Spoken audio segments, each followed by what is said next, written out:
neuroplasticity underlies all forms of learning, whether or not it's language learning or learning music or math or a physical skill.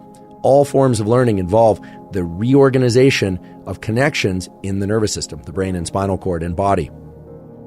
One of the key principles of neuroplasticity is this notion of making errors as a good thing toward neuroplasticity. Whenever we're trying to learn something new, if we make an error, we know it feels frustrating, but that state of frustration actually cues up particular brain areas to be more alert so that on subsequent attempts to learn that thing, we have a heightened level of focus and a higher probability of learning the new skill, regardless of what that skill is.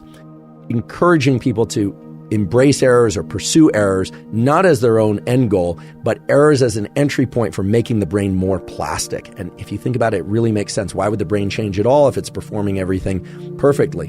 When you make errors, well, in the immediate seconds and minutes after those errors, you are in a better position to learn. How hard should the given task be that you're trying to learn or perform? And it turns out there's an answer. There's a recent paper that was published in a great journal, Nature Communications. This is a paper, last author, Jonathan Cohen. And the paper is entitled The 85% Rule for Optimal Learning. Basically, what this paper shows is that when trying to learn something new, you want to make the difficulty of what you're trying to learn such that you're getting things right about 85% of the time, that you're making errors about 15% of the time.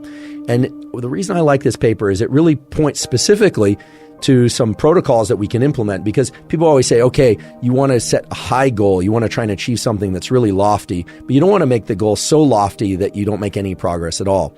Other people say you really want to start with really small goals and make things very, very incremental. Only set out to do things that you know you can accomplish, and that will feed back on your self-esteem and all these positive feedback loops. And then, layer by layer, you'll eventually get where you want to go. Well, it turns out that neither is true. You need to set the level of difficulty such that you're making errors about 15% of the time. And I want to emphasize about 15% of the time, because there's no way to configure protocols for sport or language or math or anything else where you're going to have exactly 15% of errors. But it really points to the idea of making things pretty hard, but not so hard that you're failing every attempt or even half of the attempts. Failing about 15% of the time seems optimal for learning.